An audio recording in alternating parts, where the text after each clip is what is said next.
반갑습니다. 2026년 새해가 밝았습니다. 오늘 첫 예배죠.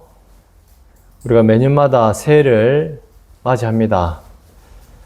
이 새해가 맞이하는 것에 대해서 또 철학적으로 의미를 부여하는 또 다양한 의미들이 있는데, 이것이 매일 반복되는 돌고 도는 것이냐, 아니면 새로운 것이 시작되는 것이냐, 말 자체도 참 어떻게 표현하느냐에 따라서 그 의미가 다양하게 우리에게 다가옵니다. 어떤 사람은 이것이 돌고 도는 것이기 때문에 그럼 매번 반복되는 이것에 가장 가치 있고 의미 있는 일을 우리가 담아서 살아가자, 그런 생각을 가지고 또 이 새해를 해석하는 사람들이 있습니다. 근데 우리가 성경을 보면 날마다 나는 죽노라 하면서 이미 새롭게 된 피조물로서, 이제 하나님의 자녀, 하나님의 백성으로서 그리스도인들은 마땅히 영원한 하나님 나라를 살아가는 그러한 실존적인 의미를 가지고 살아가는 것이 바로 그리스도인들이죠. 하나님을 모르고 이 땅에 매여서 살아가는 사람들은 그 영원함에 대해서 감히 생각할 수도 또 체감할 수도 없습니다. 왜냐하면 근본 죽음의 권세 아래 살아가는 자들이기 때문이죠. 그래서 그들의 삶은 결국은 죽음 앞에 굴복할 수밖에 없고, 한 해 한 해 나이가 들면 들수록 자기들의 인생 가운데서는 허망한 그런 결말을 바라보고 살아가는 그런 비극이 남겨져 있음을 우리는 생각해 볼 수 있습니다. 하지만 믿는 우리에게는 그러한 죽음의 권세를 이미 예수 그리스도께서 십자가의 죽으심과 부활의 권세로 이기시고, 이제는 더 이상 죽음이 아니라 영원한 하나님 나라를 살아가는 그 영광 가운데 우리의 존재도 우리의 삶의 의미도 있음을 여러분들은 기억하시기 바랍니다. 2026년 새해라고 하지만 우리 가운데서는 어떻게 보면은 이것이 단순히 한 점에 불과한 그런 시점이겠지만, 또 다른 한편으로 보면 영원 가운데 살아가는 그 하나님을 깊이 경험하고 누려가고 더욱더 하나님과 동행하는 그런 기쁨 가운데 우리의 삶의 의미를 두면 좋지 않나, 이런 생각이 듭니다. 오늘 본문 말씀도 그러한 지점에서 생각을 또 말씀을 나누고자 합니다. 제목은 기도 2 해서 지난 시간 이어 바울의 기도의 내용을 가지고 2026년 올 한 해 우리가 어떻게 살아가야 될 것인지, 하나님께서 우리 가운데 두신 뜻이 무엇인지 깊이 생각해보는 그런 시간을 가지면 좋을 것 같습니다. 지난 시간까지 우리는 골로새서 말씀을 통해서 그 골로새 지역의 그 척박한 땅에서도 복음의 씨앗이 떨어져 싹을 틔우는 복음의 열매의 그런 신비, 또 나아가서는 하늘에 쌓아둔 소망으로 인해 우리에게 주어진 복음의 상속에 대해서 말씀을 나눴습니다. 복음은 정적인 이론이 아니라 살아 움직이는 생명임을 우리는 확인할 수 있었죠. 믿습니까?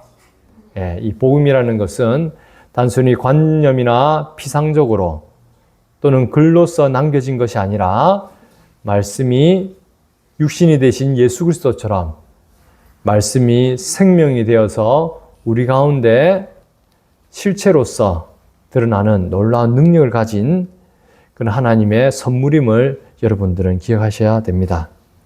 이제 우리는 그 복음의 생명력을 품고 이 땅을 살아가는 구체적인 방식에 대해서 오늘 말씀을 통해 생각해 보고자 합니다. 그러면 구체적인 방식이 뭐냐? 바로 기도라는 거죠. 기도. 사도 바울은 로마 감옥의 차가운 바닥에서 골로새 성도들을 떠올리며 편지를 썼었죠. 그의 기도는 단순한 위기 탈출을 위한 외침이 아니었습니다.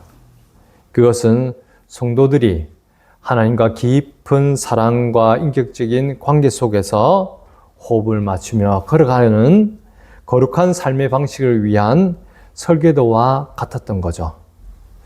오늘 설교의 핵심은 10절에 등장하는 주께 합당하게 행하여, 헬라어로는 페리파테오, 이 말에 집중하고자 합니다. 하나님과 동행하는 삶, 이것은 우리 삶의 목적과 같은 거죠.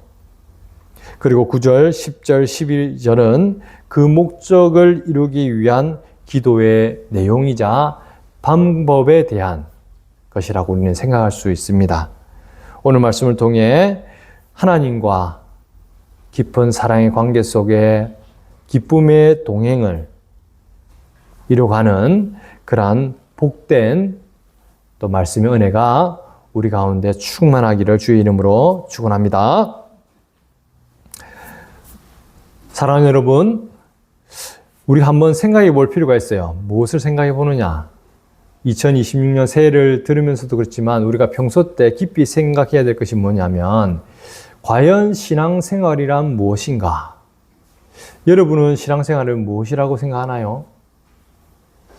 사람마다 다양한 의미를 가지고 또 자기만의 고백을 담아서 이야기할 수 있겠죠. 오늘 이 신앙생활이 무엇인지에 대해서 골로새서 그 10절 말씀에는 명확하게 이야기하고 있습니다. 10절 한번 볼까요? 다 같이. 주께 합당하게 행하여 범사에 기쁘시게 하고, 주께 합당하게 행하여 범사에 기쁘시게 하고. 이 말 속에 우리가 신앙생활이 무엇인지 생각해 볼 수 있는 좋은 그런 의미를 우리가 찾을 수가 있습니다. 이 행하다, 앞서도 이야기했지만 헬라어는 페리파테오라는 말을 씁니다. 원천적인 의미는 페리 자체는 옆이라는 뜻이고 파테오는 걷는 거예요. 옆에서 걷는 것, 즉 동행하는 거죠. 그 히브리어에서는 이 걷는다는 것은 곧 그 사람의 삶의 방식에 대해서 이야기하는 거라고 합니다. 그래서 유대인들 같은 경우는 행하다, 이 페리파테오라는 의미를 자기의 삶의 방식으로 어떻게 살아가는 것인가 라는 것에 대해서 이야기하는 것이죠. 에녹이 하나님과 동행하였다 할 때 그때도 페리파테오, 또 노아도 하나님과 동행하였다 할 때 그때도 페리파테오, 또 아브라함이 하나님 앞에서 행하여 완전했다 할 때도 그 하나님 앞에서 행하다, 이것이 뭐냐면 페리파테오, 이 말을 쓰거든요. 다 이런 말씀 가운데 통해서 뭐냐면 유대인들은 이 페리파테오라는 말을 받을 때 행한다, 하나님 앞에서 행한다는 말은 자기의 삶을 어떻게 살아가는 것인가에 대해서 의미를 부여하는 것인 거예요. 동일하게 여기서 우리가 주께 합당하게 행하여 라는 말은 우리가 신앙생활이 무엇인지에 대해서 보다 구체적으로 이야기하는 거죠. 다름이 아니라 신앙생활이란 하나님과 깊은 사랑의 인격적인 관계 속에서 기쁨으로 주와 함께 동행하는 삶을 이야기하고 있는 것이에요.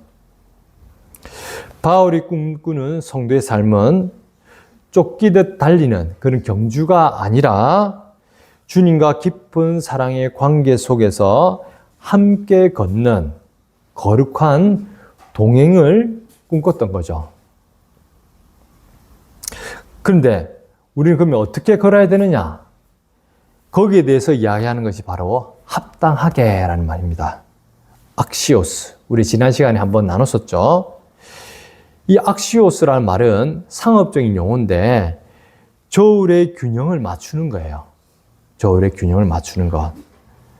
이것을 우리 말씀 가운데 적용해 보면 예수 그리스도의 그 십자가의 대속과 그 존귀한 복음의 그 가치가 한쪽 저울에 있는 것이고, 그 반대쪽에서는 이러한 복음, 예수 그리스도의 그 생명과 십자가의 죽으심과 부활의 그런 은혜 가운데 하나님의 그 모든 영광을 부여받은 우리 그리스도인의 삶에 추가 놓여 있는 거예요.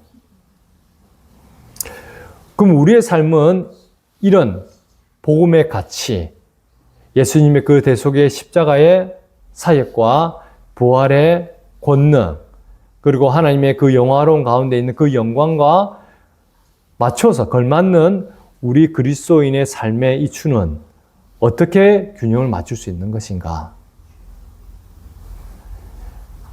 우선은 결론적으로는 이러한 복음의 가치에 합당한 그러한 삶의 무게를 가지고 살아가는 것이 바로 그리스도인의 삶이라는 거예요. 그것이 바로 합당하게라는 말입니다. 그러한 무게를 가지고 가치를 가지고 주와 동행하는 삶을 살아가는 것이 우리 그리스도인의 삶이고 이것이 신앙생활이다라는 거예요. 균형 잡힌 신앙, 하나님을 기쁘시게 하는 동행이란 말이죠.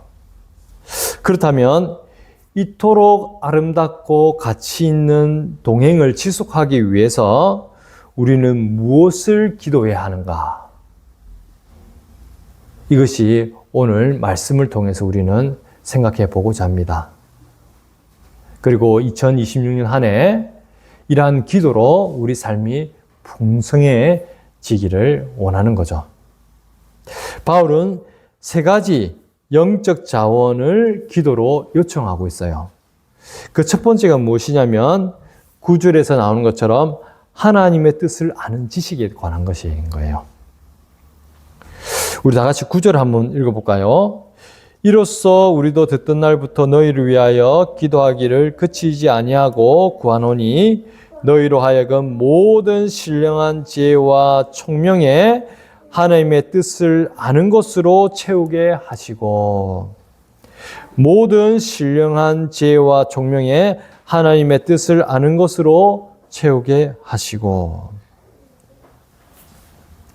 하나님과 함께 동행하는 삶을 살기 위해서는 하나님이 어떤 분이고 나아가서는 하나님이 무엇을 바라고 원하시는가, 하나님이 나아가고자 하는 그 방향이 무엇인가에 대해서 알아야 되죠. 방향이 다르면은 결코 동행이 가능하겠습니까? 불가능하겠습니까? 불가능합니다. 그 방향이 다른 것이 아니라 이 하나님 존재 자체, 나아가서는 이 하나님이 무엇을 기뻐하시고 원하시는지 그 하나님의 뜻에 대해서 알아야 되는 것이죠. 그래서 9절은 기도의 첫 번째 내용으로서 하나님의 뜻을 아는 것으로 채우게 하시고 라고 이렇게 제시하고 있는 거예요. 여기서 아는 것은 단순한 정보를 말하는 것이 아니죠. 그노시스. 당시에 헬라주의 사상이 계속 물들었을 때 있죠. 영주주의가.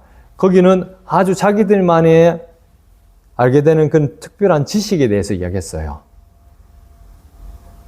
감춰져 있는 것이었죠. 자기들만이 아는 어떤 특별한 지식. 그러한 지식을 이야기하는 것이 아니라 성경에서 말하는 지식이라는 것은 에피그노시스. 에피가 뭐였어요? 위라는 뜻이랬죠. 그노시스. 자기가 알고 있는 그러한 지식을 뛰어넘는 어떤 것이에요. 이것은 에피그노시스는 근본적으로 무엇을 말하는 것이냐? 우리 인간의 하나님 떠난 인간 자체에서 구성되어진 것이 아니에요. 바로 위에 있는 것이에요. 바로 하나님으로부터 주어지는 것이죠. 그럼 하나님으로부터 주어지는 지식이란 무엇이냐?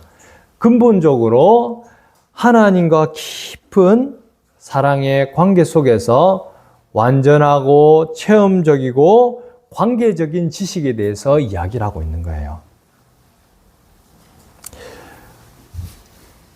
제가 자주 비유하는 것이지만 우리가 이재명 대통령에 대해서 아는 거 있잖아요. 이재명 대통령에서 아느냐 물었을 때 사람들은 안다 합니다.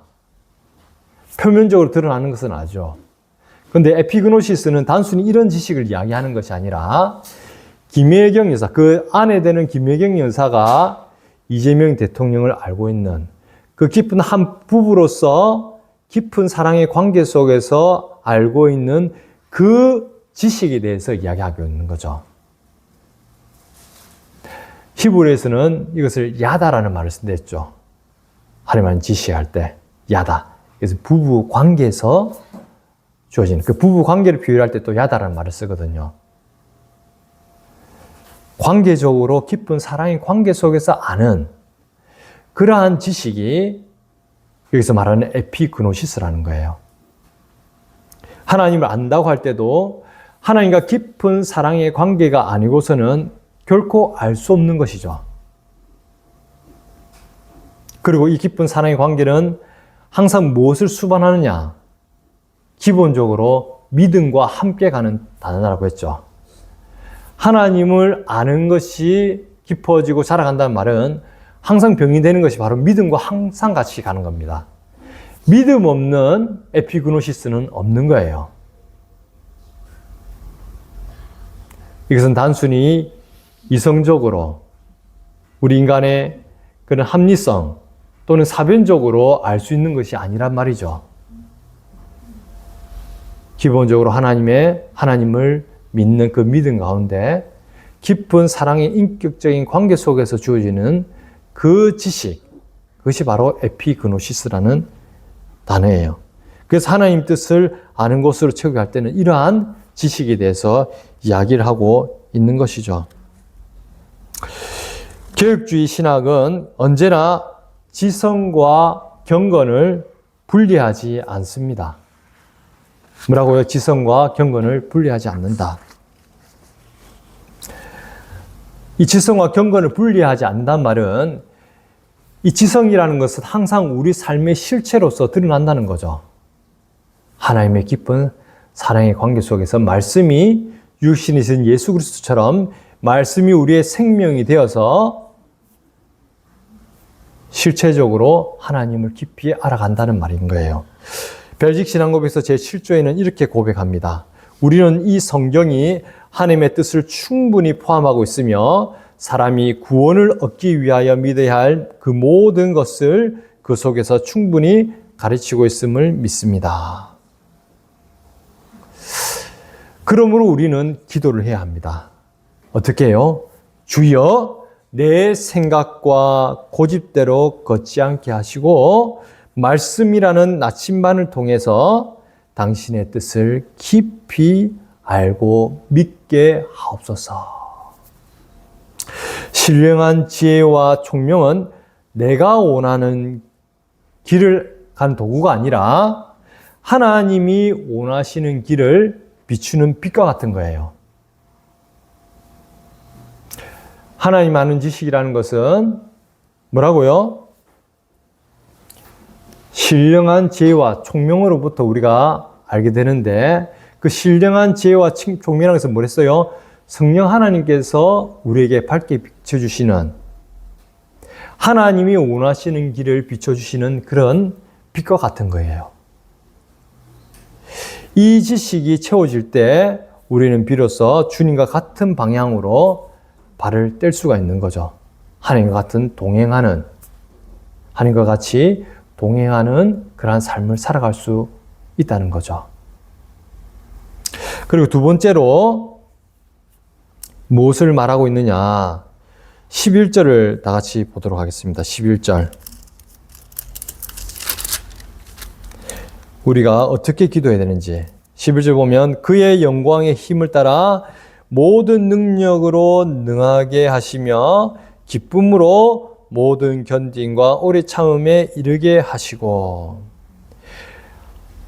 하나님과 깊은 사랑의 관계 속에서 동행하는 삶을 살아가기 위해서 우리가 어떻게 기도를 해야 되느냐? 바로 11절 말씀처럼 우리가 동행하는 그 동력, 우리가 어떻게 무슨 힘으로 동행하는 것인가 그걸 알아야 되는 거죠. 그래서 이를 위해 기도해야 된다는 거예요.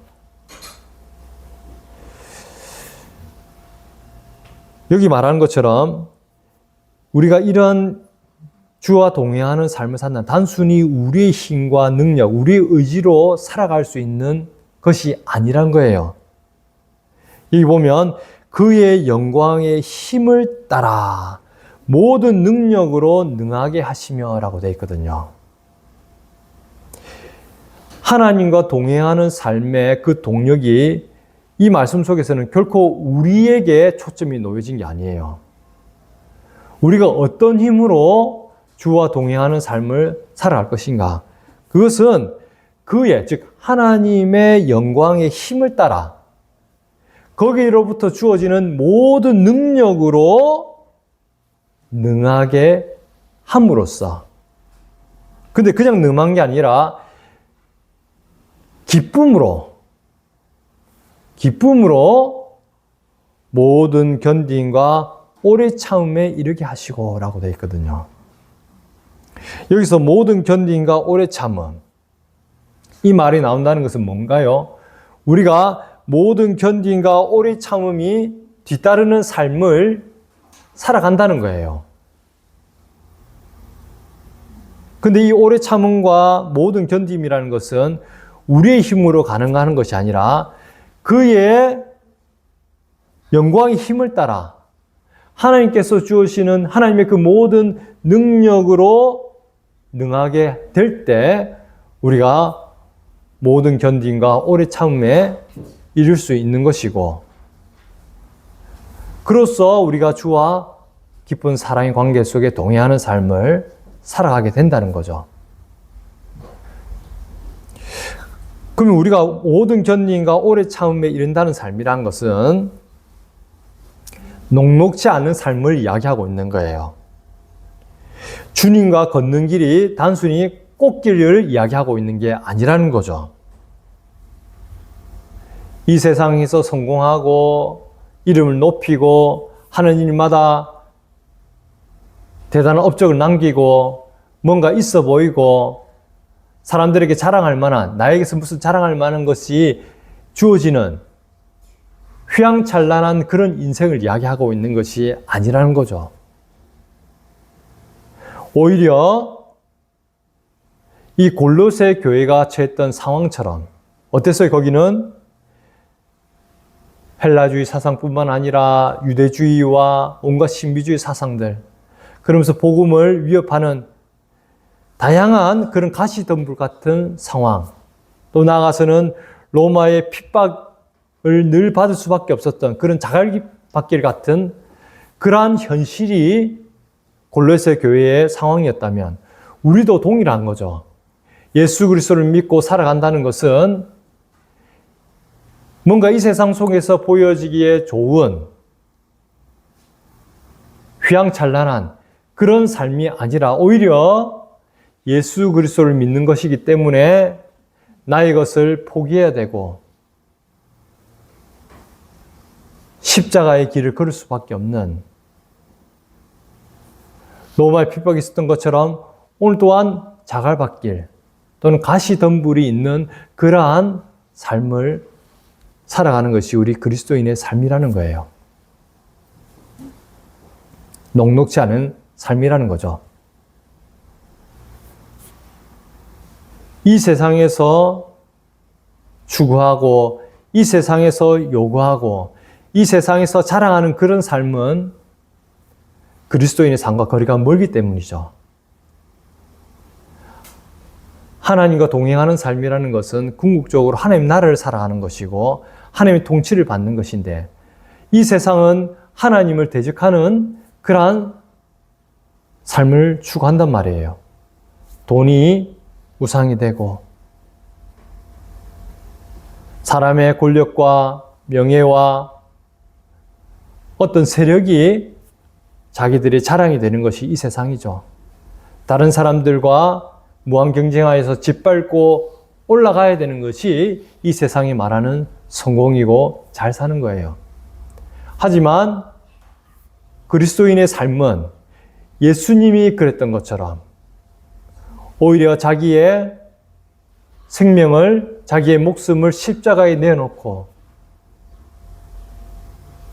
희생하고 섬기고 자기 것을 위한 것이 아니라 타인을 향해서 이웃을 위하여 자기의 생명을 드리는 삶을 살아야 되거든요.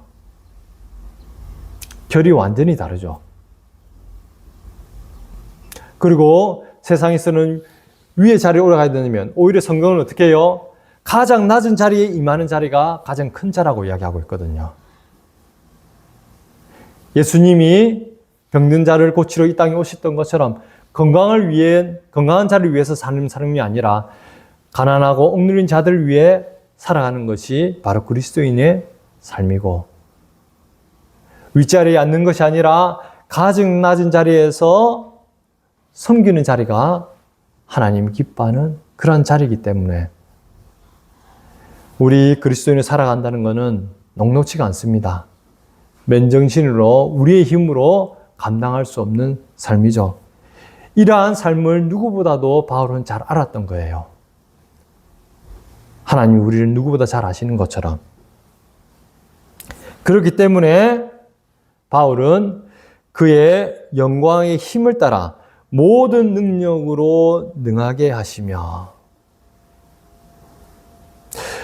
우리가 구해야 할 능력이라는 것은 이 세상을 뒤집는 영웅적인 그런 파괴력이나 능력을 말하는 것이 아니라, 헬라어 원에서 말하는 이 능력은 어디로 귀결되느냐?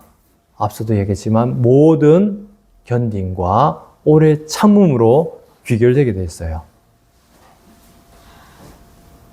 하나님 주시는 그 능력으로 뭐라고요? 모든 견딤과 오래 참음. 여기서 모든 견딤할 때 그 견딤이라는 것은 바로 휘포모네이라는 말을 써요. 휘포모네이. 휘포라는 말은 아래에 라는 뜻이고, 모네이는 머물러 있는 거예요. 머물러 있는 것. 그 어떤 아래에 요동치 않고 머물러 있는 상태를 휘포모네이라 하거든요. 그럼 이 말은 뭐냐면, 우리가 그럼 어디 아래서 버티고 있는가, 머물러 있는가? 온갖 폭풍이, 태풍이 몰아칠 때도 요동치 않고 아래에 머물러서 버티고 있는 이 상태를 갖다가 모든 견딤이라고 하고 있단 말이에요. 견딤. 이 하는 근거는 뭐랬죠, 아까? 그 주의 그 영광의 힘을 따라. 다른 말로 하면 하나님의 크신 그 보호하심 아래에 머물러 있는, 그 아래에서 버티는 상태를 모든 견딤이라고 하고 있는 거예요. 휘포모네이. 우리의 방패막은 돈도 아니고 권력도 아니고 명예도 아니고 어떤 사람도 아닌 거예요. 누가 우리의 보호막이고 안전망입니까? 예, 이 여호와 하나님입니다. 여호와 하나님. 이 하나님만이 우리의 참 피난처가 되고 보호막이 되고 우리의 은신처가 된단 말이에요.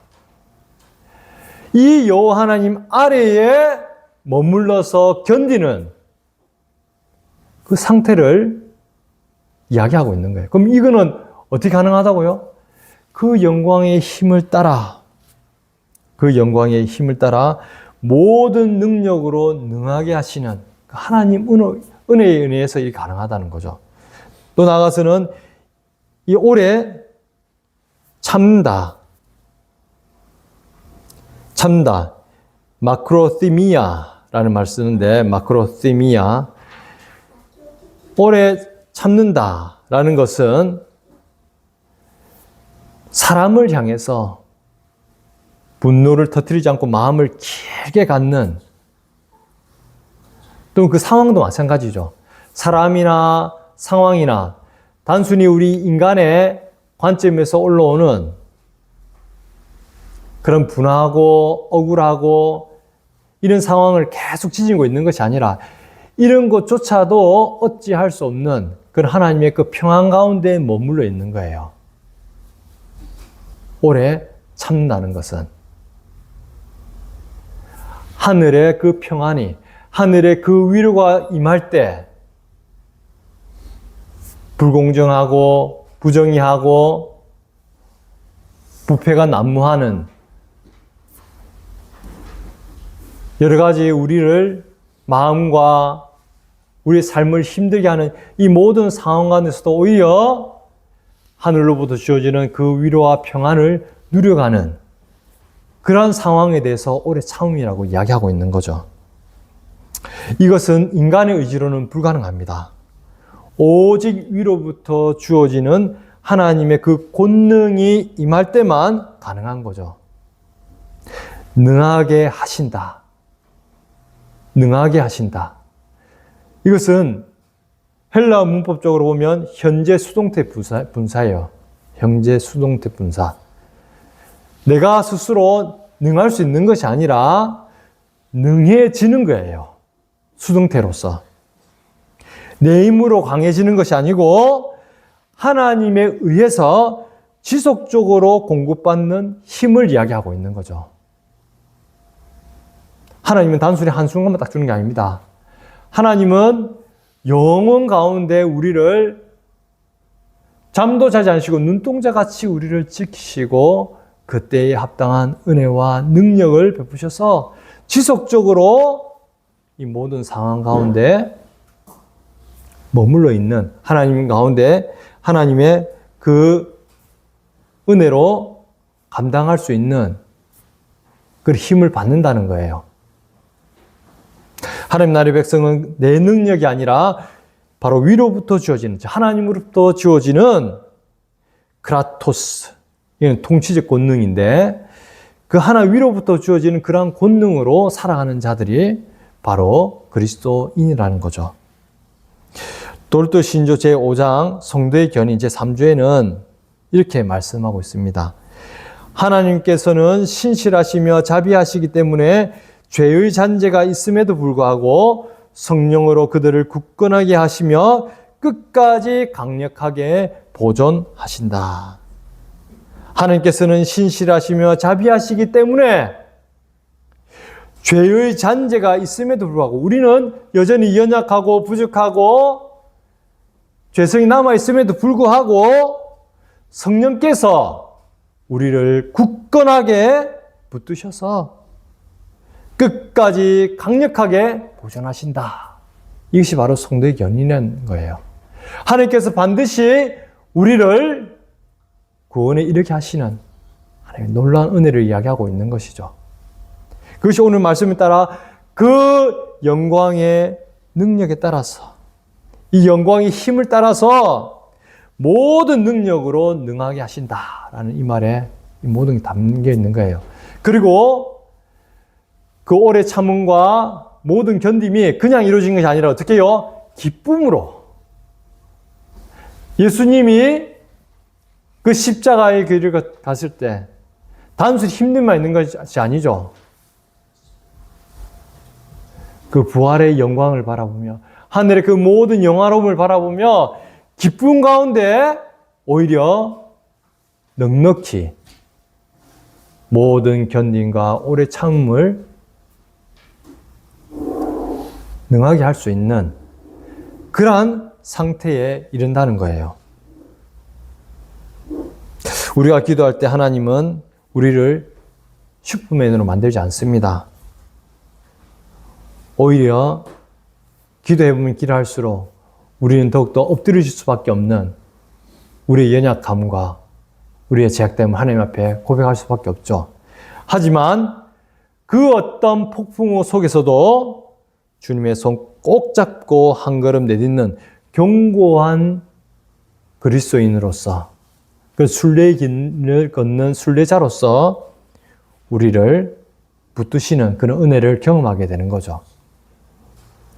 이것이 기쁨으로 견디게 하시는 하나님의 신비한 능력인 거예요.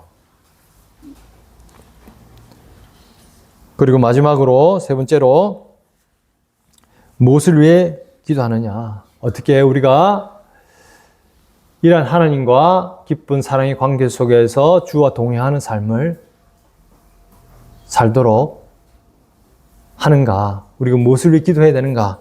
그것이 바로 12절에 나오고 있습니다. 우리로 하여금 빛 가운데에서 성도의 기업의 부분을 얻기에 합당하신 하나님 아버지께 감사하게 하시기를 원하노라. 감사하게 하시기를 원하노라. 감사함으로 살아가는 삶을 이야기하고 있어요. 근데 이 감사함의 근거가 놀라운 거죠. 우리 눈앞에 펼쳐진 그러한 상황과 조건에 매이는 그러한 조건적인 감사가 아닌 거예요.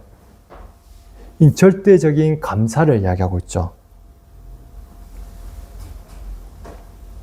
그 근거가 무엇입니까? 12절에 이렇게 나와 있죠. 우리로 하여금 빛 가운데 성도의 기업의 부분을 얻기에 합당하신 아버지께. 우리를 어떤 자로 삼으셨다고요?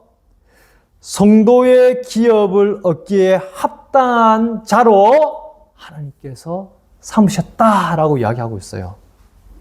삼으셨다.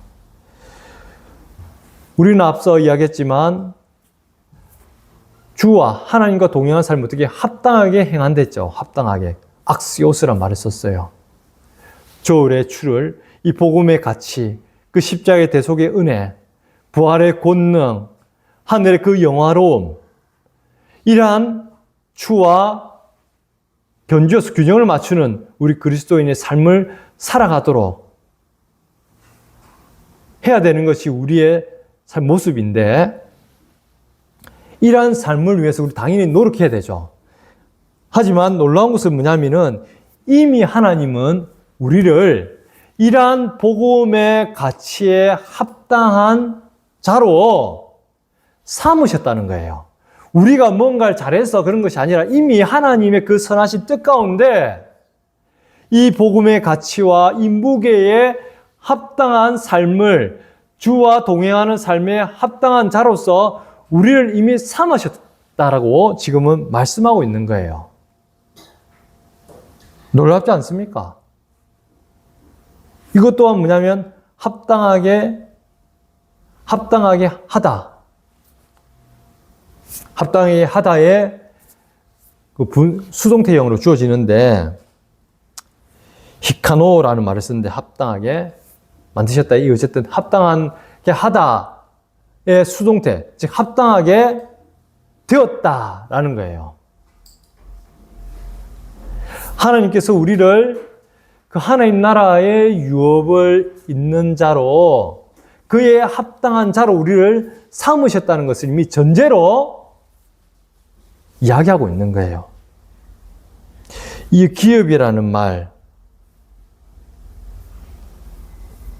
성도의 기업의 부분할 때 그 기업이란 말은 클레이로스, 헬라는 클레이로스라고 하는데, 이 말은 구약 이스라엘 백성이 가나안 땅을 제비 뽑아 나누어 가졌던 그 유업을 이야기하고 있어요.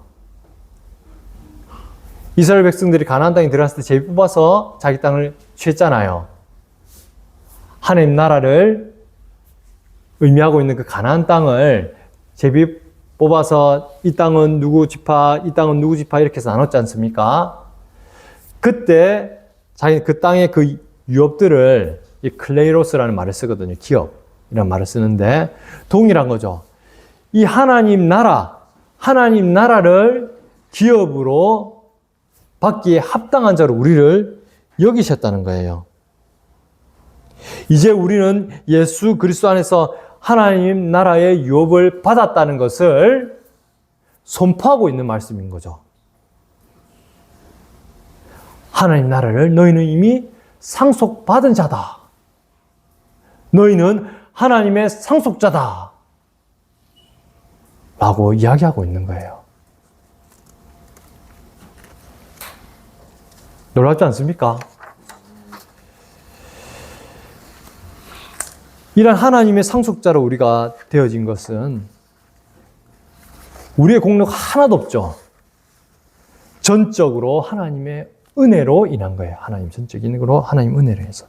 우리는 아무 자격이 없지만 그리스도 안에서 하나님께서 우리에게 그 자격을 주셨단 말이에요. 이 신분의 확신이 우리 삶의 수준, 우리 삶의 방향, 우리 존재의 이유를 결정하고 있는 거죠.